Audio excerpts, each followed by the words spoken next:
എല്ലാവർക്കും നമസ്കാരം. ഇന്ന് ഞാൻ അധികമാർക്കും പരിചയമില്ലാത്ത ഒരു പച്ചക്കറിയെക്കുറിച്ചാണ് പറയുന്നത്.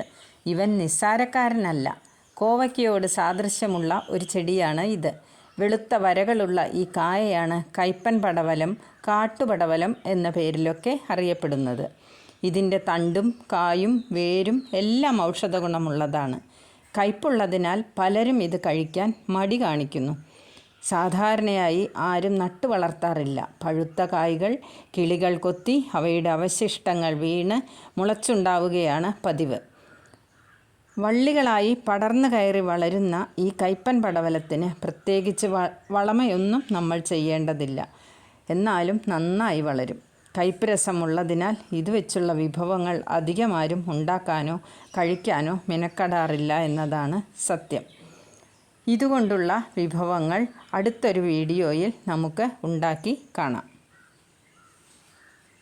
മരങ്ങളിൽ പടർന്നു കയറിയോ പന്തലിട്ടോ ഇതിനെ വളർത്താവുന്നതാണ്.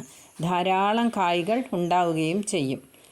ഇതിൻ്റെ മണം തന്നെ ഒരു കയ്പ്പ് രസം കലർന്നതാണ്. നമ്മൾ കൈകൊണ്ട് തൊട്ടാൽ കൈക്ക് പോലും കയ്പ്പ് വരും. അത്രയ്ക്ക് കയ്പ്പനാണ് ഈ കയ്പ്പൻ പടവലം.